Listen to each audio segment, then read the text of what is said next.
They told me I was paranoid. Turns out I was right. And it was worse than I imagined. My name is Sarah Martinez, and I'm a data analyst. Numbers are my language. Patterns are my playground. So when the numbers in our HOA financial reports started looking wrong, I noticed others might have missed it a few $100s here. A rounded figure there. But to me, it screamed fraud. It was a Tuesday morning in April of 2024 when everything started to unravel. I was sitting in my home office, sunlight streaming through the window. My laptop opened to our community's quarterly financial report. My coffee had gone cold an hour ago, forgotten as I stared at the spreadsheet with growing concern. The total expenditure for landscaping services was listed as $12,300. For 3 months, I pulled up my own photos from January through March, the ones I'd taken of our neighborhood for a photography hobby. The grass was patchy. The flower beds were half dead. The trees hadn't been trimmed in months. I cross-referenced with the previous year's reports. Last spring, we'd spent $8,000 on landscaping, and our neighborhood had looked immaculate. This year, we'd supposedly spent 50% more, and everything looked worse. My fingers flew across the keyboard, pulling up more data. Garden maintenance, $9,200. But I'd watched old Mr. Peterson mow the community garden himself for the past 2 months because no one else was doing it. Pool maintenance, $15,700. The pool had been closed for repairs twice this quarter, repairs that should have been covered under our contract. A chill ran down my spine as the pattern became clearer. Someone was stealing from us, and I had a pretty good idea who. Karen Henderson had lived in Oakwood Heights for 7 years, 3 years longer than me. She'd positioned herself as the neighborhood's unofficial liaison between residents and the HOA board. If you had a complaint, Karen would handle it for you. If you needed information, Karen was your go-to source. She organized the block parties, managed the community newsletter, and somehow always knew everyone's business. She was also in charge of processing all vendor payments and maintaining the financial records before they went to Barbara Collins, our HOA president. I'd always found Karen a bit too friendly, too eager to help. The kind of person who volunteers for everything but never seems to actually do the work. She had perfectly highlighted brown hair, designer workout clothes, and a smile that never quite reached her eyes. She drove a brand new BMW, which seemed odd for someone who claimed to be a stay-at-home mom doing HOA work as a favor to the community. I needed more evidence before I could take this to Barbara. Barbara was wonderful, honest, fair, genuinely caring about our neighborhood. She was a retired school principal with warm brown eyes behind her signature red-framed glasses, always wearing professional blazers, even at casual HOA meetings. She treated the HOA presidency like a sacred trust, but she was also incredibly busy with her consulting work and relied heavily on Karen to handle the day-to-day financial details. I spent the next week digging deeper. I visited the county recorder's office downtown, a tall concrete building that smelled like old paper and floor polish. The clerk, a tired-looking woman with reading glasses on a chain, helped me pull vendor licenses and business registrations. Greenscape Solutions, LLC. I read from one of our landscaping invoices. I searched the state business registry. No such company existed. My heart pounded as I checked another vendor, AquaClear Pool Services, Inc. Also, non-existent. Premier Garden Maintenance, nothing. These were shell companies, fake businesses, and all the checks were being issued to P.O. Boxers. I felt sick. This wasn't just a few $100s in overcharges. This was systematic, calculated theft.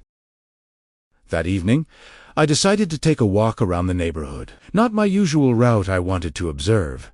To look for anything else that seemed off. The sun was setting, painting the sky in shades of orange and pink. Oakwood Heights really was beautiful, with its tree-lined streets and well-maintained homes, or at least, it used to be well-maintained. As I walked past the community clubhouse, I noticed Karen's BMW in the parking lot.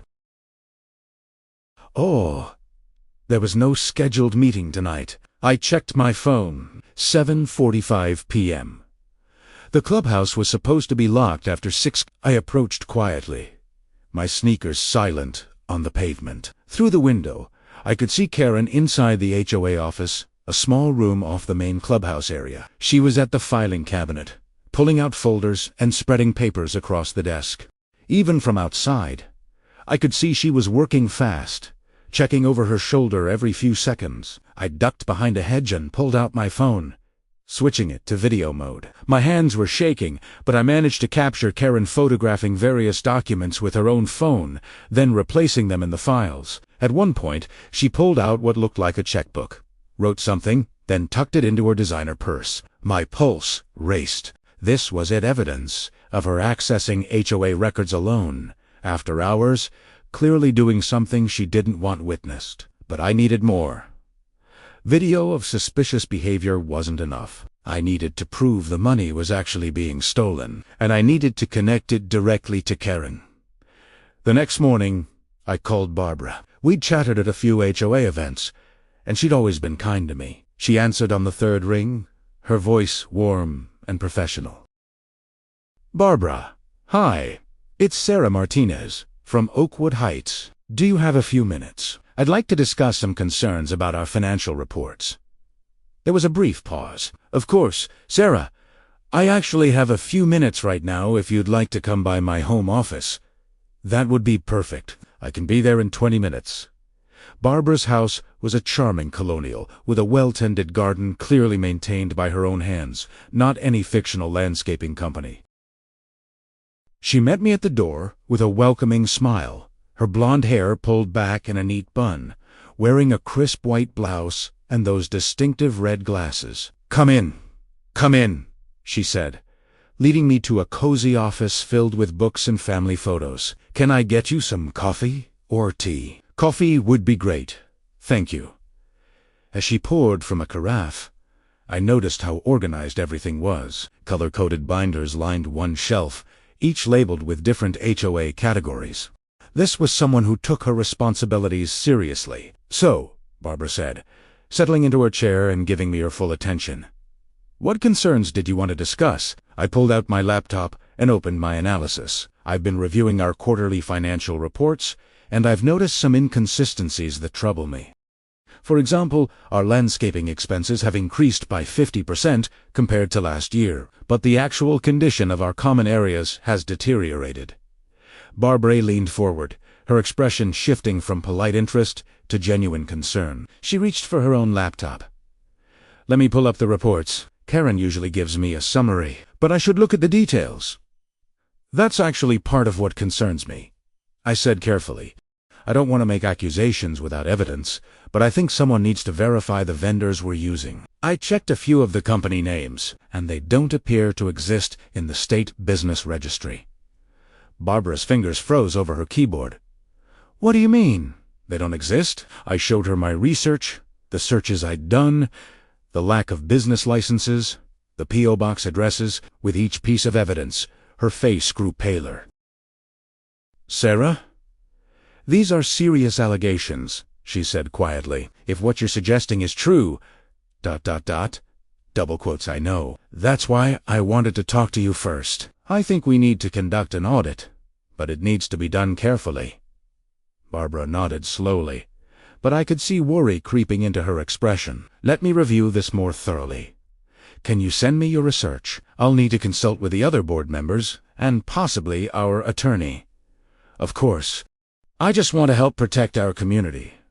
As I gathered my things to leave, Barbara walked me to the door. "Sarah, I appreciate you bringing this to my attention. It takes courage to raise these kinds of concerns. Let's plan to discuss this further at next week's board meeting." I drove home feeling somewhat relieved. Barbara was taking it seriously. We'd get to the bottom of this. But my relief was short-lived. That afternoon, my phone rang. Karen Henderson. "J. Sarah." Her voice was sugary sweet, but there was an edge to it. "I heard you had a nice chat with Barbara this morning." My stomach dropped. How did she know already? "Yes, we discussed some HOA matters." "I'm sure you did." The sweetness evaporated. "You know, Sarah, you're still relatively new to this community. You might not understand how things work here. Barbara is incredibly busy, and she trusts certain people to handle the details. People who have been here longer and understand the nuances of community management. I understand that. Karen, I'd hate for you to waste Barbara's time with concerns that come from not understanding how HOA finances work. She interrupted. These reports are complex. It's easy to misinterpret things when you're not familiar with the processes. The threat was subtle, but clear. I appreciate your perspective, Karen, but I'm confident in my analysis. There was a long pause. When Karen spoke again, her voice was cold. Be careful, Sarah. Making false accusations against community volunteers can have consequences. HOA violations, fines for causing disruption. It would be unfortunate if your time in Oakwood Heights became unpleasant. She hung up before I could respond. I sat staring at my phone, my heart pounding. That was definitely a threat.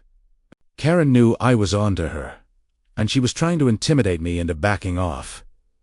It wasn't going to work. Over the next few days, I became obsessed with building my case. I requested copies of canceled checks from our HOA bank, which, as a community member, I had the right to do. I cross-referenced every vendor payment against business registries, Better Business Bureau listings, and even social media. I created spreadsheets showing the patterns of fraud going back 3 years. The total was staggering. $78,900. Karen had stolen almost $80,000 from our community, but I needed one more thing.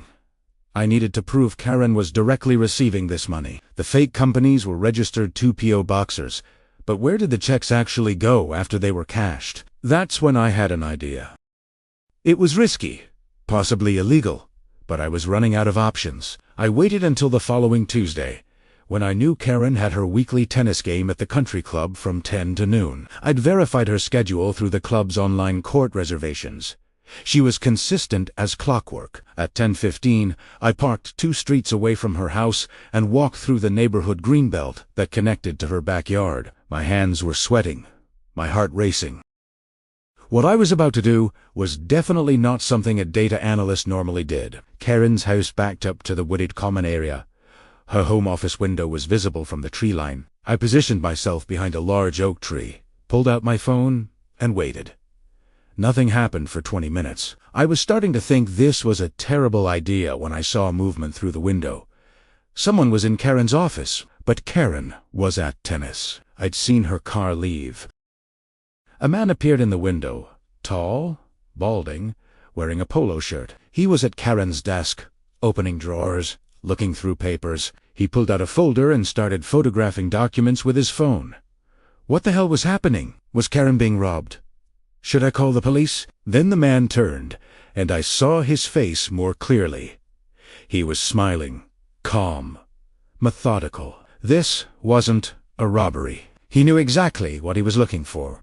He spent another 10 minutes in the office, then left through the front door. I watched him get into a silver sedan parked in the driveway and drive away. I managed to photograph his license plate. My mind was spinning. Who was that man? What was his connection to Karen? Was he part of the fraud? Or was something else going on? I was so focused on these questions that I didn't hear the footsteps behind me until it was too late. Well. What do we have here? Ispunaron. Karen was standing 10 feet away, still in her tennis outfit, her phone in her hand. Her face was twisted with rage. You've been following me. Spying on me. That's harassment, Sarah. That's stalking. She held up her phone. I've already called the police. You're going to regret this. Karen, I can explain. No explanations needed. You're trespassing on private property, conducting surveillance, harassing a community volunteer. She stepped closer, her voice dropping to a venomous whisper. I warned you to back off. Now you've crossed a line you can't uncross. In the distance, I heard some. Have you ever had that moment where everything you've worked for is about to fall apart? Where one wrong move could destroy your entire plan? That's where I was standing, literally in the woods behind Karen's house, about to be arrested, with all my evidence, meaning nothing because I'd just made myself look like the criminal. I had to think fast. Karen had set me up perfectly. She'd probably never gone to tennis at all. She'd been waiting, watching, ready to catch me, and now the police were coming. What would you do in my situation? Would you run? Try to explain? Primero need to know. Drop your thoughts in the comments below. Because what happened next changed everything. The sirens grew louder. Karen smiled triumphantly, and that's when I saw it peeking out from her designer tennis bag, partially hidden but unmistakable. A checkbook with the logo of Greenscape Solutions, LLC. One of the fake companies. She'd been carrying evidence of a fraud with her this whole time, probably planning to destroy it. And she had no idea I'd just seen it. The police cruiser pulled up to Karen's driveway, lights flashing. I stood frozen behind her house, my mind racing. Run and look guilty. Stay and explain. Every choice seemed like a trap, but that checkbook in Karen's tennis bag changed everything. Officer Mitchell stepped out, tall, African-American, kind eyes, but no-nonsense demeanor. His partner, Officer Rodriguez, was younger, Morikuchu's hand near her belt. Mrs. Henderson, Officer Mitchell approached. Karen had instantly transformed. Gone was the angry woman. Now she looked frightened, vulnerable, playing victim perfectly. Officers, thank God. Karen's voice trembled. That woman's been stalking me for weeks. I found her hiding in the woods, spying on my home. I feel so violated. Ma'am, step out, please, Officer Rodriguez called to me. I walked out from behind the oak tree, hands visible. Officers, I know how this looks. My name is Sarah Martinez. I live at 423 Maple Drive. I've been investigating serious financial fraud in our HOA. Karen Henderson has stolen nearly $80,000 from our community over 3 years. She's harassing me, Karen interrupted, making wild accusations, trespassing. I want to press charges for stalking. Officer Mitchell held up his hand. Ms. Martinez, why were you here? I was in the community Greenbelt common property. I have proof of fake companies, fraudulent invoices. Karen has a checkbook in her tennis bag right now for Greenscape Solutions LLC, one of the fake companies. A company that doesn't legally exist. Karen went white, then red. Ridiculous. I don't have any such thing. This woman is mentally unstable. Then show the officers your bag, I said quietly. Silence stretched out. Karen's hand moved protectively to her tennis bag, clutching it defensively.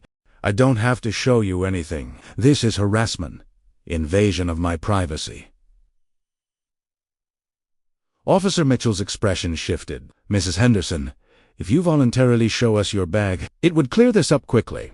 I want my lawyer, Karen said coldly. Mistake. Officers exchanged meaningful glances. That's your right, Officer Mitchell said carefully. But I need both of you at the station to take proper statements. 25 minutes later, I sat in an interview room at Oakwood Heights Police Department. Gray walls, metal table bolted to the floor, uncomfortable plastic chairs, one-way glass mirror, harsh fluorescent lighting. Detective Sarah Chun entered with a thick folder and 2 styrofoam cups of coffee. Mid-40s, Asian American, sharp, intelligent eyes, air of professional competence. She set 1 cup before me. Ms. Martinez, I'm Detective Sarah Chun. Financial crimes. I understand you've made extremely serious allegations about criminal activity in your HOA walk. Me through absolutely everything from the beginning. Don't leave out any details. For the next hour and 20 minutes, I explained everything in meticulous detail. The financial discrepancies I'd first noticed, the fake shell companies that didn't exist in any registry, my research at the county recorder's office. The video of Karen in the clubhouse after hours, behaving suspiciously, the systematic pattern of theft going back 3 years, possibly longer. I showed her everything on my phone and gave her access to my secure cloud storage. Detective Chun listened with intense focus, taking detailed notes, occasionally asking sharp questions demonstrating she understood financial crimes. She was particularly interested in the checkbook. "You're absolutely certain about what you saw?" she asked, leaning forward. "This detail is critically important. 100% positive. Greenscape Solutions, LLC." The logo was partially visible when she shifted the bag, but the company name was completely clear. "And you're certain this company doesn't exist?" "I've checked the state business registry multiple times. IRS database, Better Business Bureau, LinkedIn, social media. No Greenscape Solutions LLC has ever been registered in this state or neighboring states. It's a ghost company." Detective Chun nodded slowly, tapping her pen. "Ms. Martinez, I must be completely honest. What you've shown me is genuinely compelling. Your documentation is remarkably thorough, but the methods you use to obtain some information are legally problematic. Following someone, observing their home, being near their property without permission, even in a common area. A skilled defense attorney could make your actions appear like stalking to a jury." My heart sank. "So Karen gets away with stealing $80,000 because I made mistakes exposing her?" "I didn't say that," Detective Chun said, expression softening. "I said it's problematic, not fatal. But here's what's interesting. Mrs. Henderson is in another room right now, and she immediately called her expensive attorney before answering a single question. In my 12 years investigating financial crimes, people with nothing to hide usually don't do that, especially over showing what's in a tennis bag. They cooperate to clear their name. They don't lawyer up immediately. Also, when we politely asked her to show us her tennis bag at the scene, she refused outright and got defensive. That's not illegal, but it's extremely suspicious." Hope flickered. "So what happens now?" "Now, I verify every piece of your evidence independently through official channels. If these companies are fake like you claim, and if money has been flowing from your HOA accounts into accounts connected to Henderson, we have grounds for a formal fraud investigation. This wouldn't be merely civil. We're talking criminal theft, embezzlement, wire fraud, possibly money laundering. If your numbers are accurate, $7,900 over multiple years. That's a serious felony carrying significant prison time." "How long will verification take?" "Minimum 72 hours. Possibly longer depending on bank cooperation. I'll contact your HOA's bank directly. Request detailed transaction records under subpoena if necessary. I'll personally verify the business registries. I'll trace where those checks went after being cashed. That's the key, following the money trail back to Henderson." She paused, serious. "Meanwhile, you absolutely must stay completely away from Karen Henderson. I mean it. No following, no surveillance, no contact whatsoever. Not even through third parties. If she's really a sophisticated criminal, we'll handle it properly through the legal system. But if you give her ammunition to paint you as the bad guy, some crazy stalker, it makes my job exponentially harder and potentially compromises the entire investigation." "I understand completely. I'll stay away." "Excellent. One more critical thing. Who else knows about your investigation?" "Barbara Coins, our HOA president. I showed her my preliminary findings 4 or 5 days ago. She was shocked and wanted to review everything before taking it to the board. I'll need to interview her for corroboration.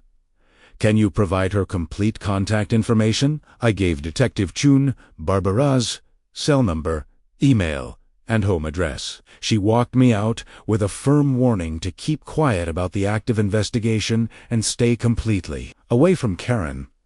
I drove home feeling emotionally drained, physically exhausted. The adrenaline that had kept me going was finally fading, leaving bone-deep exhaustion and gnawing anxiety. Had I destroyed my own case? Would Karen spin this so I looked like the villain? My phone buzzed. Barbara calling. "Sarah, are you all right?" Detective Chun called. "She said there's been a serious incident involving you and Karen tonight." "I'm okay, Barbara.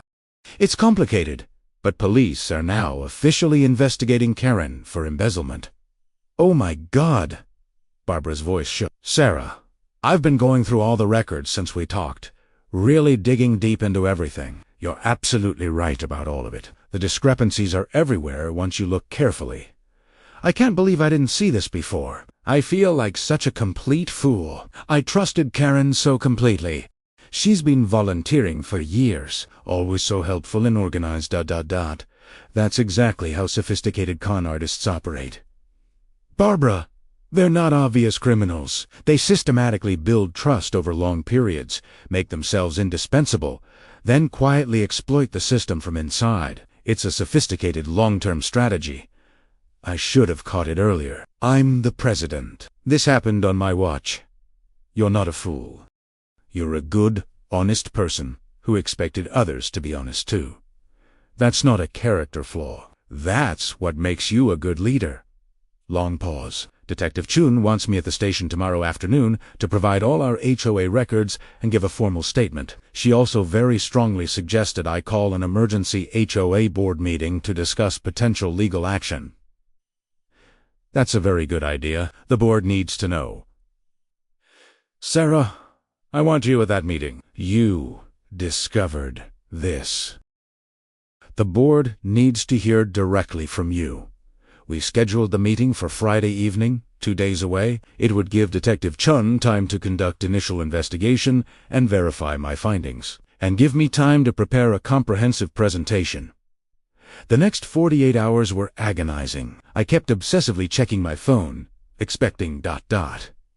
I don't know what. Threats from Karen, updates from Detective Chun. Nothing came. Just silence. I spent every available hour refining my evidence presentation, creating clear charts and visual timelines that would make sense to known experts. I practiced my explanation repeatedly, finding the balance between thorough and not overwhelming. Thursday afternoon, Detective Chun finally called. Ms. Martinez, preliminary update. I've verified your core findings. Greenscape Solutions, Aquaclaire Pool Services, and Premier Garden Maintenance are all completely unregistered entities. No business licenses, no tax identification numbers. Nothing. Checks issued to these companies were deposited into accounts at 3 different banks.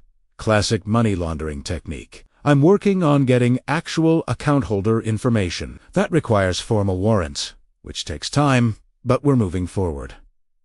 But you believe me now. This is real. Let's say your analysis is holding up extremely well to professional scrutiny. I've also spoken extensively with Barbara Collins yesterday. She confirmed everything you told me about bringing concerns to her and about Karen's role processing vendor payments. Pieces are fitting together. Relief washed over me. Thank you so much, Detective. Don't thank me yet. This is still early stages. But I will tell you, I've been investigating financial crimes 12 years, and your documentation is honestly better than most trained professional investigators produce. You should genuinely consider a career change. I laughed, despite stress. I'm happy analyzing data that doesn't involve criminals actively trying to destroy my life. Fair. One more thing. Has Karen tried to contact you since the incident? No. Complete radio silence. Good. Keep it that way. See you at the HOA meeting tomorrow night. I'll be there.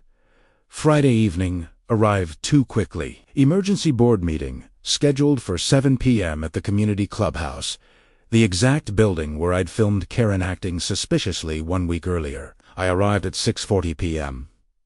Laptop bag heavy with evidence, stomach churning with nervous energy, several cars already in the parking lot.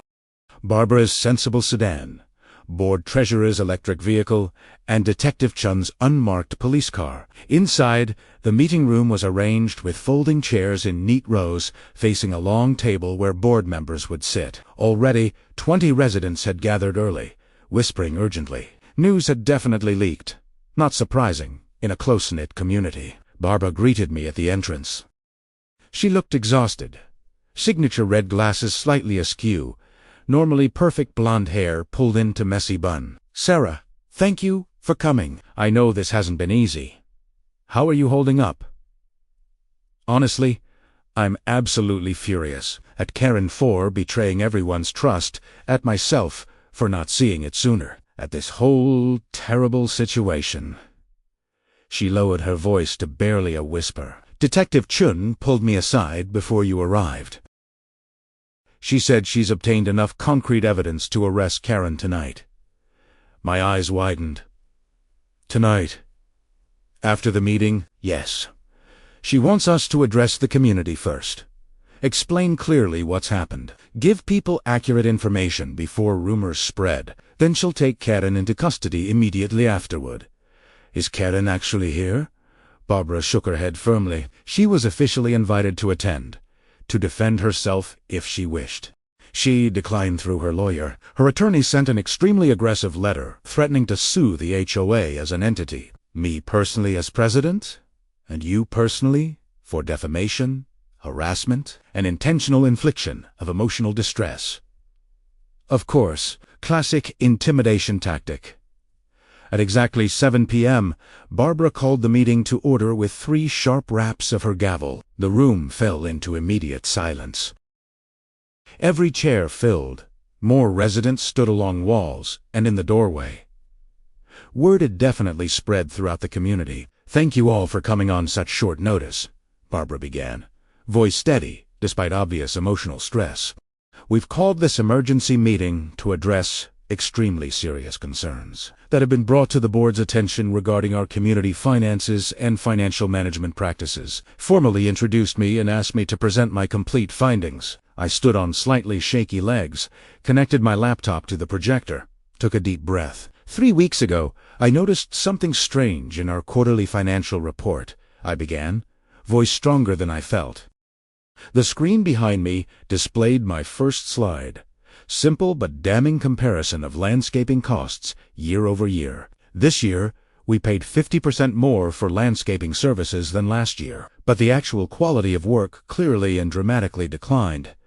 I walked them through everything methodically. The fake companies that didn't exist. The fraudulent invoices with impossible details. The systematic pattern of theft spanning at least 3 years. The total amount stolen, $78,900 of community money. The room was completely silent, except for occasional gasps of shock and dismay. I could see anger, betrayal, disbelief on every face. These were fundamentally good people who had trusted their community leadership completely. How could this possibly happen? A man in front row finally called out, "Don't we have any checks and balances? Any oversight?" Barbara stood up slowly, face flushed with shame and embarrassment. She raised her hands slightly in a gesture of taking responsibility. That's an absolutely fair question.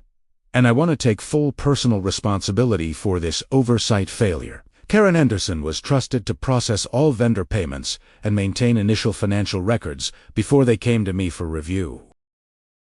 I reviewed her summary reports, but I didn't independently verify the actual underlying vendors or cross-check invoices against work performed. That was a catastrophic mistake on my part, a massive failure of leadership, and I apologize to every single person in this room. Red glasses caught the overhead lights as she looked out at assembled residents with genuine remorse. "Where is Karen?" another resident demanded angrily. "Why isn't she here defending herself?" "Mrs. Henderson declined to attend tonight's meeting," Barbara said carefully. Her attorney sent a formal letter denying any wrongdoing whatsoever and threatening legal action against anyone who makes these allegations publicly. That's when Detective Chun stood up from where she'd been sitting, quietly in the very back row.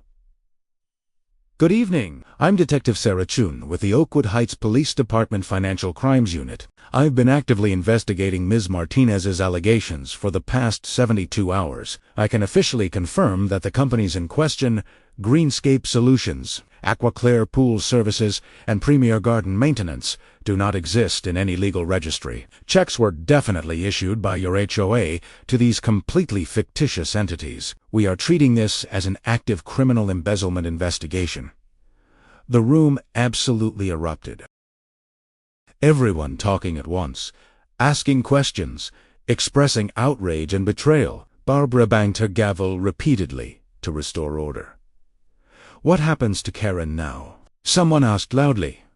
Detective Chun stepped fully forward. We've obtained warrants for comprehensive bank records and Mrs. Henderson's financial documents. Based on substantial evidence gathered so far, we have probable cause to make an arrest on charges of embezzlement, fraud, and theft.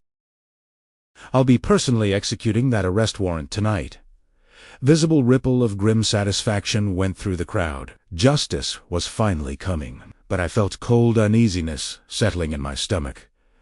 Something felt wrong. Karen was smart, calculating, always thinking 3 steps ahead. She'd known I was investigating for several days, probably longer. Why hadn't she run already? Why hadn't she tried harder to cover her tracks or destroy evidence? The meeting continued 40 minutes. Barbara patiently explaining all steps the board would take moving forward. Hiring forensic accountant to conduct complete audit, pursuing civil recovery of all stolen funds, implementing strict new financial controls and oversight procedures. As people finally began filing out, still buzzing with shock and righteous anger, Detective Chun approached me directly. "Excellent presentation. You made everything very clear and compelling." "Thank you. So you're really arresting her tonight?" "We are. Officers are heading to her house right now." She checked her watch. They should be arriving in approximately 10 minutes. My phone suddenly buzzed in my pocket. Text from an unknown number. "You think you've won, Sarah? You have no idea what you've actually done. Check your mailbox when you get home." My blood ran ice cold. I showed the screen to Detective Chun with trembling hand. Detective Chun read the message, expression hardening instantly. She immediately grabbed her radio. "All units, be advised. Suspect may have been alerted somehow. Proceed with extreme caution." We rushed to my car. Barbara saw us running and followed, absolutely refusing to be left behind. We drove to my house in tense, heavy silence. Detective Chun on her radio constantly, coordinating with officers. My mailbox stood innocently at the end of my driveway. In gathering twilight, I could see something bulky stuffed inside. Detective Chun physically stopped me from approaching. She called for immediate backup, treating it as potential explosive device. 10 agonizing minutes later, patrol officer in protective gear carefully extracted the contents. It was a thick manila envelope. Inside were photographs, dozens and dozens. Crystal clear pictures of me at my home, at the grocery store, at the county recorder's office, getting coffee. Pictures of Barbara at her house, getting into her car, walking her dog, even pictures of Detective Chun entering the police station, and a note typed in block letters. "I know where you live. I know your routines. I know everything. Drop this investigation immediately, or everyone you care about will suffer consequences." My hands physically shook as I read it. This wasn't just about money anymore. Karen was threatening violence against anyone who'd crossed her. Detective Chun's radio suddenly crackled with urgent static. "Detective, we're at the Henderson residence. The house is completely empty. It looks like she cleared out in a major hurry. Drawers pulled out, closets emptied. We've got a warrant to search thoroughly, but the suspect is definitely in the wind. Repeat, suspect has fled." Karen had run, and now she was out there somewhere in the darkness, watching us, photographing us, threatening us, and we had absolutely no idea where she was or what she might do next. What would you do if someone you'd exposed as a criminal was now stalking you, threatening violence, and had completely disappeared? Would you feel safe in your own home? Let me know in the comments, because I was about to discover that Karen's embezzlement was just the beginning of something much darker. I didn't sleep that night. Every creak of the house, every rustle outside my window had me jumping. Detective Chun had arranged for a patrol car outside, but it didn't make me feel safer. Karen was out there somewhere, watching, planning. The photographs kept running through my mind. She'd been following me for weeks, maybe months. How long had she known I was on to her? At 6:30 a.m., my phone rung. Detective Chun. "Ms. Martinez, update. We've issued a warrant for Karen Henderson's arrest. We've also contacted the FBI since this crosses state lines. We found evidence she withdrew large amounts of cash and may have fled. The FBI, when embezzlement exceeds $75,000 and involves interstate flight, it becomes federal jurisdiction. They're taking this seriously. We've frozen her known bank accounts, but she'd already emptied most of them. She got away with approximately $53,000 in cash. My stomach turned. She planned this. It appears so. We found a burner phone in her trash, probably what she used to text you. We're trying to trace it. Detective Chun paused. Ms. Martinez, be extremely careful. Don't go anywhere alone. Vario routines. If you see anything suspicious, call 911 immediately. After we hung up, I sat in my kitchen as dawn light filtered through the windows. My coffee had gone cold again. I needed to think strategically. Karen was smart, but she'd made mistakes. The checkbook, the aggressive response, running before being arrested. These weren't the actions of someone in complete control. My laptop was already open. I started going through everything again, looking for something I might have missed, some clue about where Karen might go, who might help her. That's when I noticed something odd in the vendor payment records. Most fake companies had received checks on regular schedules, but there was one I'd glossed over. Heritage Property Consulting, LLC. It had received only 3 payments over 2 years, each for exactly $9,900, just under the $10,000 threshold that would trigger additional bank reporting. I pulled up my business registry searches. Like the others, Heritage Property Consulting didn't exist, but something about the name nagged at me. Heritage, property. I'd seen those words together somewhere else. I grabbed my phone and scrolled through photographs I'd taken at the county recorder's office weeks ago. There, a property deed registered under Heritage Trust Holdings. It was for a small cabin about 90 miles north, in the mountains near Pine Lake. My heart raced. I cross-referenced the purchase date with the first payment to Heritage Property Consulting, 2 weeks apart. Karen had been siphoning money to buy herself a hideout. I immediately called Detective Chun. I think I know where Karen might be. There's a property registered to a trust with a similar name to one of her fake companies. It's a cabin near Pine Lake, about 90 miles north. I could hear the excitement in Detective Chun's voice. Send me everything you have. We'll get a team up there immediately. 20 minutes later, Detective Chun called back. We're organizing a tactical team. This could be dangerous if she's there. I'm also calling Barbara. The board should know.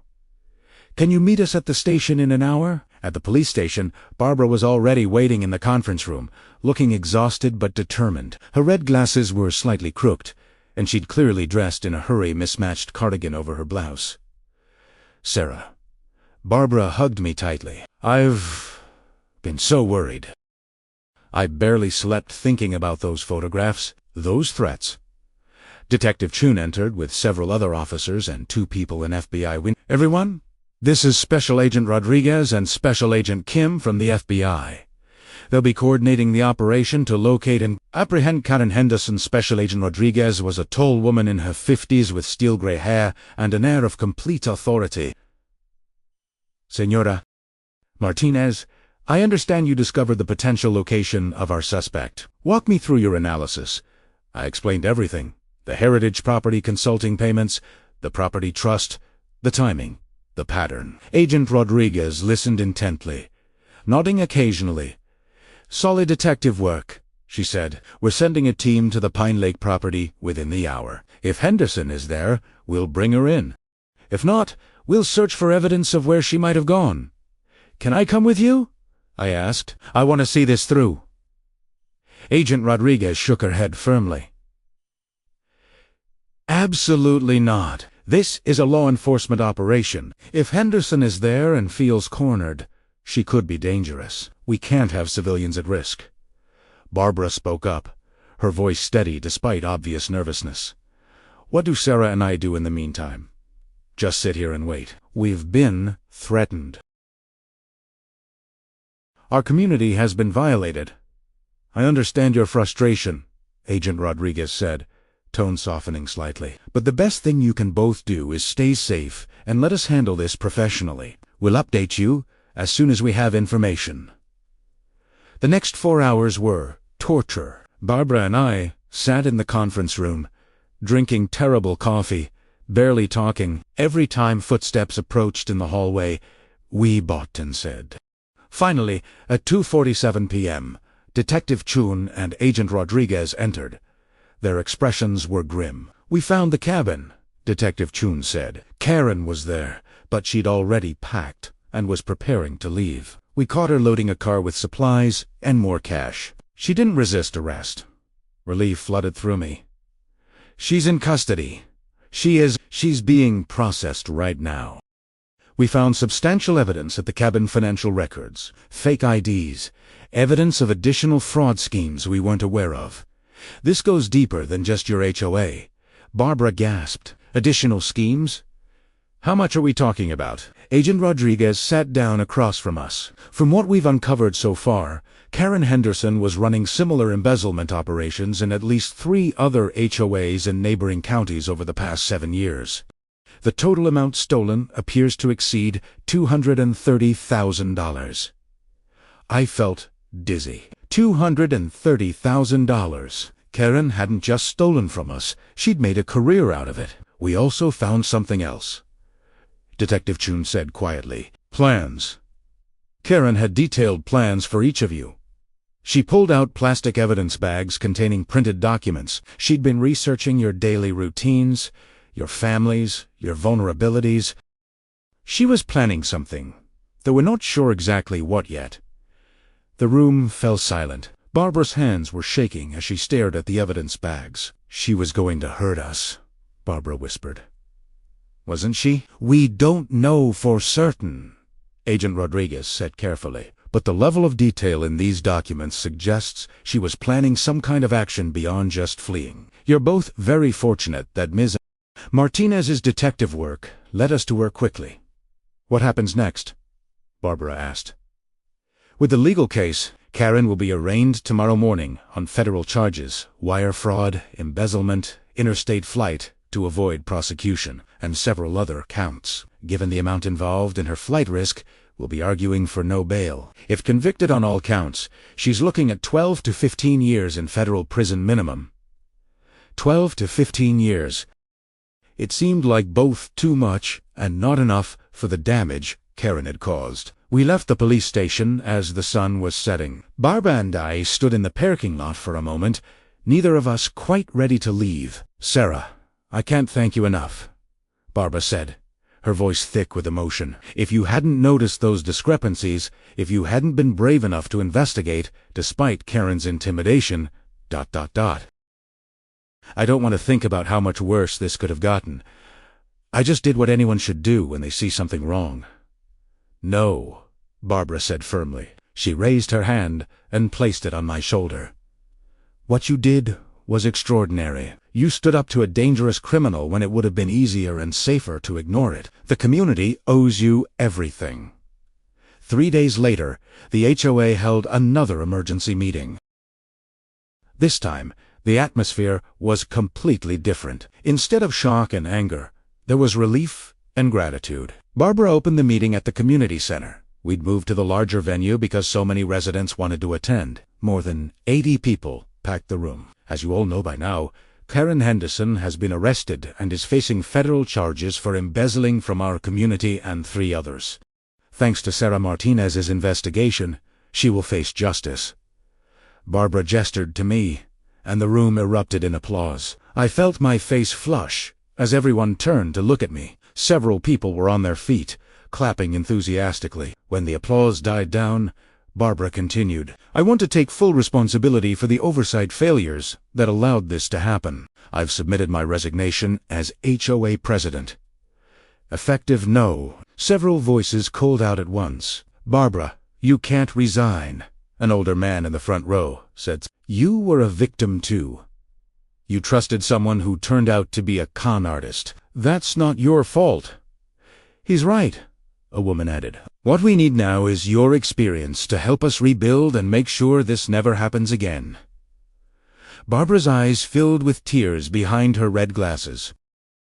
She raised both hands in a gesture of gratitude and overwhelming emotion. I don't know what to say. Thank you. I promise I will work every day to earn back your trust. The treasurer stood up. I've been working with a forensic accountant this week.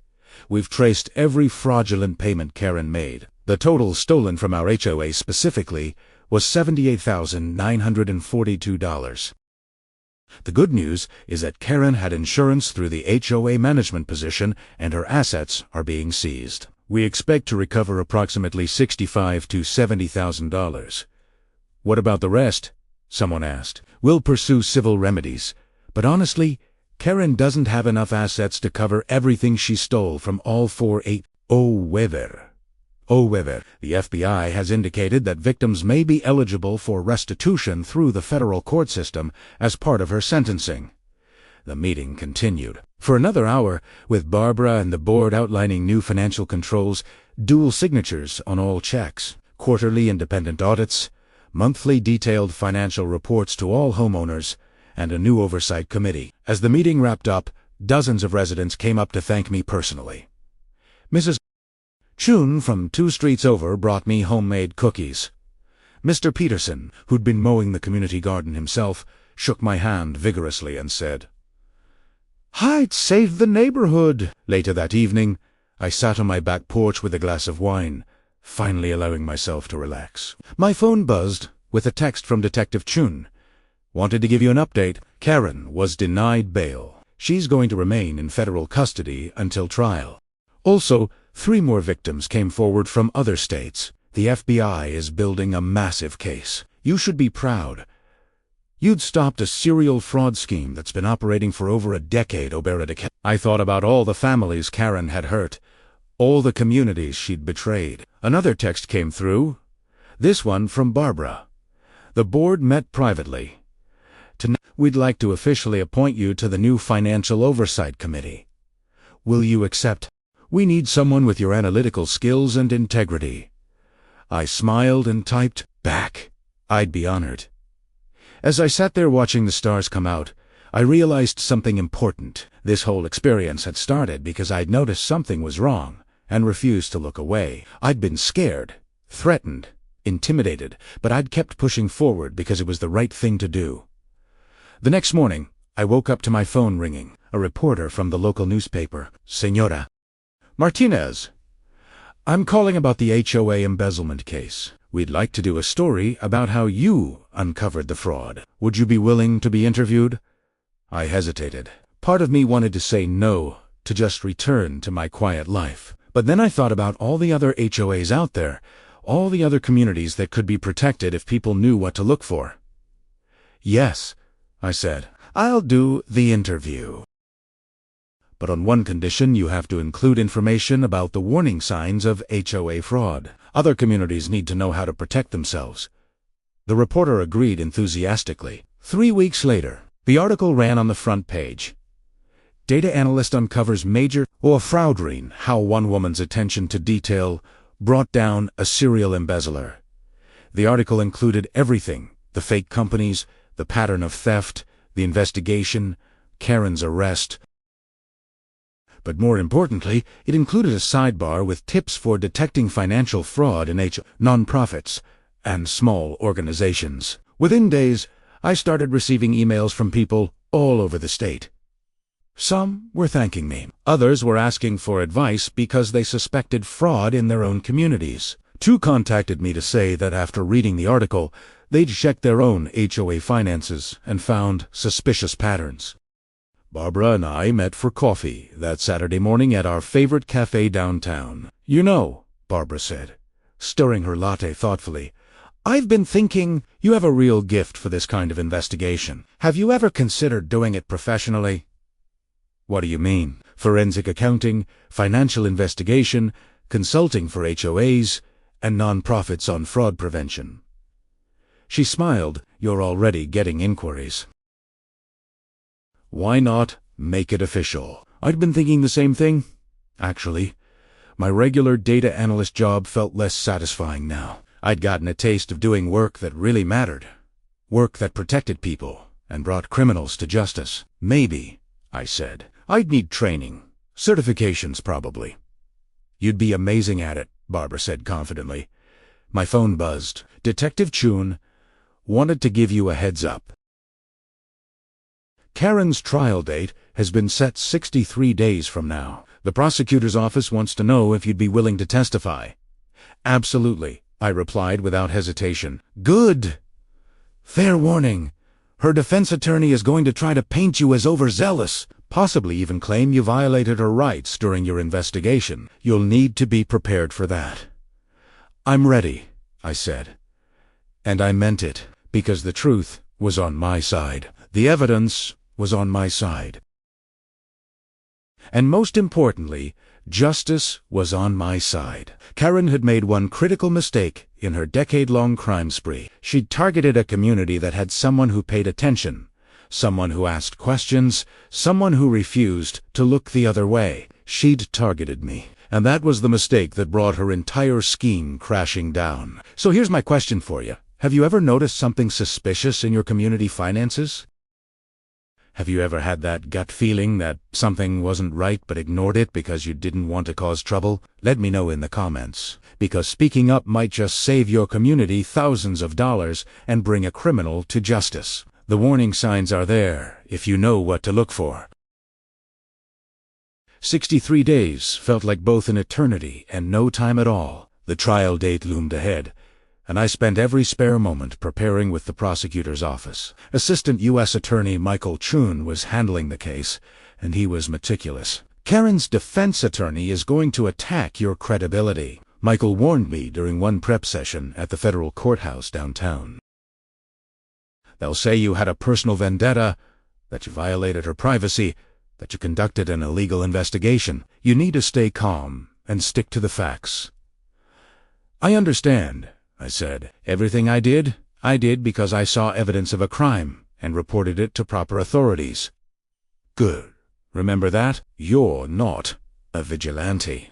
You're a concerned citizen who noticed financial irregularities and brought them to law enforcement.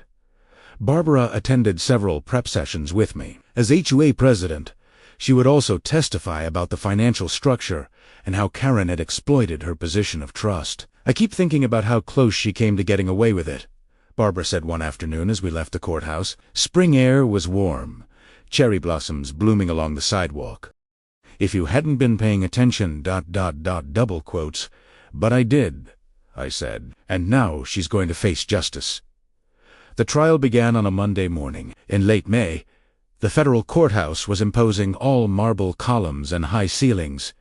Security was tight, metal detectors, bag searches, stern-faced U.S. Marshals everywhere. Barbara and I arrived together, both dressed professionally. Barbara wore her signature red glasses and a navy blazer.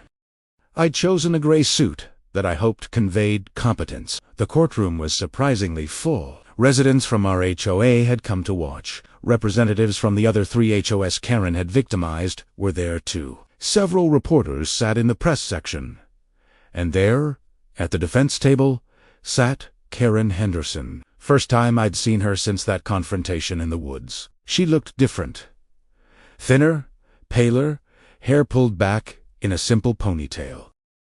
She wore a conservative dress and minimal makeup. Her attorney had clearly coached her to look sympathetic, but when our eyes met across the courtroom, I saw something else. Anger cold, calculating rage. She blamed me for her downfall. I held her gaze steadily until she looked away. Judge Patricia Morrison entered, and we all stood. She was a woman in her 60s, with gray hair and a reputation for running an efficient courtroom. Please be seated. We're here for United States versus Karen Elizabeth Henderson. Is the government ready? Yes, Your Honor. Michael Chun stood confidently. Is the defense ready? Karen's attorney, David Brennan, stood. Yes, Your Honor. Mr. Chun, your opening statement. For the next 20 minutes, Michael laid out the case methodically. He described Karen's scheme, fake companies, fraudulent invoices, theft from 4 different HOAs over more than a decade. He explained how she'd exploited positions of trust, manipulated records, and when caught, had fled. "The evidence will show," Michael said, voice clear and strong, "that Karen Henderson is not some confused volunteer who made mistakes. She is a calculated, sophisticated criminal who systematically stole $234,716 from hardworking families. She betrayed the trust of entire communities. And when Sarah Martinez started asking questions, Henderson threatened her, stalked her, and planned violence. The evidence is overwhelming, and we will ask you to find Karen Henderson guilty on all counts." David Brennan's opening painted a different picture. According to him, Karen was a dedicated volunteer, overwhelmed by complex financial systems. The missing money was accounting errors, not theft. The flight to the cabin was because she'd been frightened by harassment from Amory investigators. "My client made mistakes," Brennan said smoothly. "But mistakes are not crimes. The government's case relies heavily on Sarah Martinez, a woman with no law enforcement training who violated my client's privacy, trespassed, and conducted what amounts to illegal surveillance. This is a case of overzealous civilians playing detective, not actual criminal behavior." I kept my expression neutral. Michael had warned me about this. The prosecution's case took 3 days. They called bank representatives who testified about fraudulent accounts. They called residents from all 4 HOAs who testified about deteriorating communities despite increased spending. They called FBI agents who testified about evidence found at Karen's cabin. On day 4, they called me. Walking to the witness stand felt surreal. I placed my hand on the Bible and swore to tell the truth. Then I sat down, looked at the jury, 12 ordinary people who would decide Karen's fate, and prepared to tell my story. Michael Chun approached. "Ms. Martinez, can you tell the jury about your background?" "I'm a data analyst. I work with financial data, looking for patterns and anomalies. I've been doing this work for 8 years. And you live in Oakwood Heights, governed by a homeowners association?" "Yes. I moved there 4 years ago. What first drew your attention to potential problems with HOA finances?" I took a deep breath and began. For the next 90 minutes, I walked the jury through everything. The quarterly report that didn't make sense, the fake companies, my research at the county recorder's office, the video footage of Karen in the clubhouse, the systematic pattern of theft. Michael showed the jury my spreadsheets, my documentation, my analysis on large screens. "Ms. Martinez, why didn't you just go to the police immediately?" "I wanted to be certain. I didn't want to make false accusations based on incomplete information. So I gathered evidence, documented everything, and when I was confident, I brought them to Barbara Collins and then to Detective Chun." "Did you ever trespass on Karen Henderson's private property?" "No. I was careful to stay in common areas owned by the HOA. The one time I was near her property, observing from the community greenbelt, she called the police, and I cooperated fully." "Thank you, Ms. Martinez. No further questions?" Now came the hard part. David Brennan stood and approached with a predatory smile. "Ms. Martinez, you're not a licensed private investigator, are you?" "No." "Not a law enforcement officer?" "No." "Not a forensic accountant?" "No." "Yet you took it upon yourself to investigate Karen Henderson, to follow her, to observe her home, to video record her without consent. I observed her in the HOA clubhouse, community property, behaving suspiciously after hours. I was documenting potential evidence of a crime. You decided she was committing a crime based on your amateur analysis of financial records." Michael stood. "Objection, Your Honor. Ms. Martinez was a community member, with every right to review HOA financial records provided to all homeowners quarterly." "Sustained," Judge Morrissey said. "Rephrase, Mr. Brennan." Brennan adjusted. "Senora Martinez, isn't it true that once you decided my client was a criminal, you became obsessed with proving it? You spent weeks investigating her, following her movements. I spent weeks carefully documenting evidence of systematic theft from my community and 3 others. And you got what you wanted? Karen Henderson was arrested, her reputation destroyed, her life ruined, all based on your amateur investigation. I felt anger rising but forced calm. The FBI verified every piece of my analysis. Forensic accountants confirmed the fraud. Karen Henderson stole $234,716. That's not my interpretation. That's documented fact. No further questions, Brennan said, clearly unhappy with my answer. Barbara's testimony came next. She was nervous but steady, explaining how she'd trusted Karen, how Karen had exploited that trust, how oversight failures had allowed the fraud to continue. When Brennan cross-examined her, he tried to paint her as incompetent, blaming Karen for her own failures. But Barbara stood firm. "I made mistakes in oversight," she said, voice clear despite emotion, "but those mistakes don't excuse theft." Karen Henderson systematically stole from families. From retirees, from young couples, she betrayed every single person who trusted her. That's not my failure. That's her crime. She raised her hand slightly as she spoke, red glasses catching the courtroom lights, voice strong with conviction. The trial continued 2 more days. The defense called character witnesses. They called an accountant who suggested the discrepancies could be bookkeeping errors, but the evidence was overwhelming. The fake companies, the false invoices, the money trail leading directly to Karen's accounts. The cabin purchased with stolen funds. The plans found showing she'd been researching how to harm Barbara and me. On the final day, Michael Chun gave his closing argument. "Ladies and gentlemen, the defense wants you to believe this is all a misunderstanding, but the evidence tells a different story. Karen Henderson is a sophisticated criminal who ran a decade-long fraud scheme, stealing from hard-working families. When Sarah Martinez had the courage to investigate and expose this fraud, Henderson didn't cooperate. She threatened violence, fled to a remote cabin, and prepared to disappear. That's not innocent behavior. That's someone who knows exactly what they've done. The evidence demands a guilty verdict on all counts." Brennan's closing focused on creating doubt. "The government wants you to convict based on the work of an amateur investigator. They want you to believe complex financial records can be understood by looking at spreadsheets. They want you to ignore honest mistakes and accounting errors. If you have any doubt, any reasonable doubt, you must vote not guilty."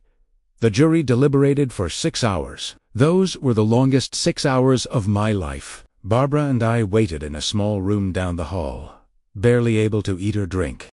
Detective Chun and Agent Rodriguez stopped by, but mostly we sat in anxious silence. Finally, at 4:37 p.m., we got word. The jury had reached a verdict. We filed back into the courtroom. Karen sat at the defense table, face pale, hands clasped tightly. The jury filed in, expressions unreadable. Judge Morrison looked at the jury foreman. "Has the jury reached a verdict?" "We have, Your Honor. On count 1, wire fraud. How do you find?" "Guilty." Karen's shoulders slumped. "On count 2, embezzlement." "Guilty." "On count 3, interstate flight to avoid prosecution." "Guilty." One by one, on all 14 counts, the verdict was the same. Guilty, guilty, guilty. When the last guilty verdict was read, Barbara grabbed my hand and squeezed it. Several HOA residents in the gallery were crying with relief. Karen sat motionless, staring straight ahead. Judge Morrison set sentencing for 6 weeks later and remanded Karen to federal custody. As marshals led her away in handcuffs, she turned and looked directly at me one last time. The anger was gone, replaced by something else. Defeat. Acceptance. The realization that her scheme was finally, truly over. 6 weeks later, we returned for sentencing.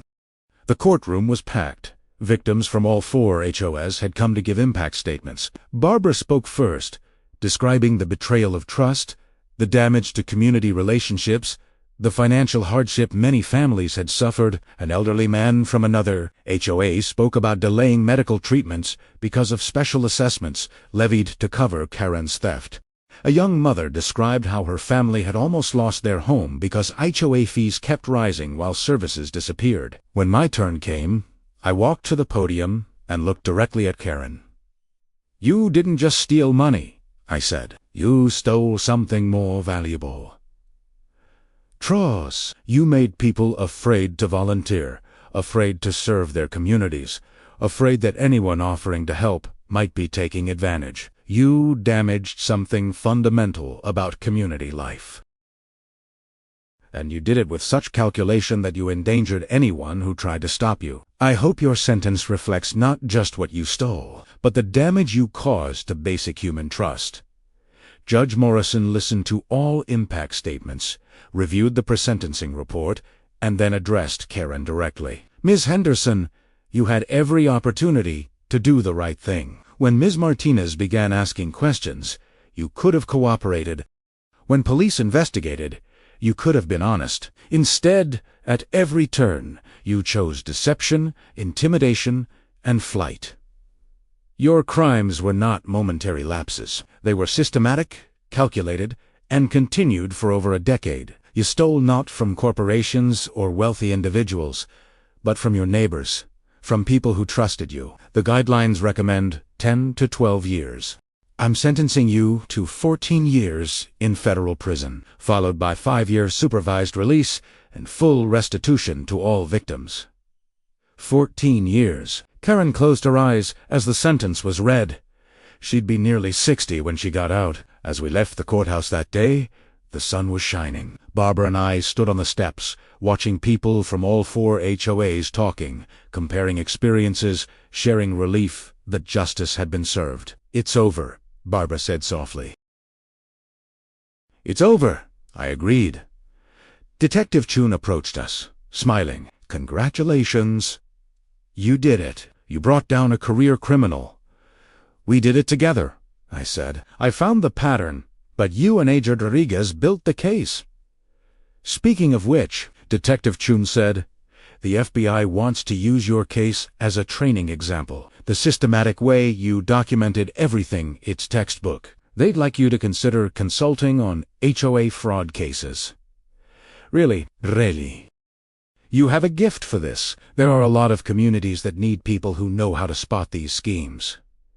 Over the next few months, life slowly returned to normal. The HOA recovered most stolen money through asset seizure and insurance. Barbara implemented new financial controls, and the community began healing. I started consulting part-time on fraud prevention, helping other HOAs review their financial systems and train board members on warning signs. The work was satisfying in a way my regular job had never been. One Saturday afternoon, I was at the community garden newly restored with recovered funds, planting tomatoes with Mr. Peterson and several neighbors. Barbara arrived carrying a folder. "Sarah, I wanted to show you something," she said, sitting on a bench. She opened the folder and pulled out a plaque. It read, "Oakwood Heights Community Hero Award presented to Sarah Martinez for extraordinary courage and dedication in protecting our community." I felt tears prick my eyes. "Barbara, you didn't have to."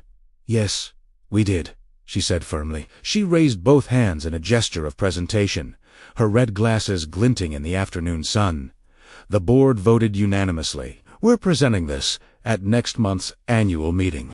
We want everyone, especially new residents, to know what you did. We want them to understand that one person paying attention, one person having the courage to ask questions, can make all the difference." Looking around at the garden, at the neighbors working together, at the community that had survived and grown stronger, I realized something important. This whole experience had taught me that ordinary people have more power than they think. We don't have to be police officers or FBI agents or professional investigators to make a difference. Sometimes all it takes is paying attention, asking questions, and refusing to look away when something doesn't seem right. Karen Henderson thought she was smart enough to steal from communities for a decade without consequences. She thought people wouldn't notice, wouldn't care, wouldn't have the courage to investigate. She was wrong. And I hope my story inspires you to trust your instincts. If you see something suspicious in your community, your workplace, anywhere, don't ignore it. Document it. Report it. Speak up. You might be the only person who cares enough to do something about it. And that might make all the difference. Have you ever been in a situation where you had to decide whether to speak up about wrongdoing? What did you do? Let me know in the comments below. And remember, ordinary people doing extraordinary things is how justice happens. Don't underestimate the power of paying attention.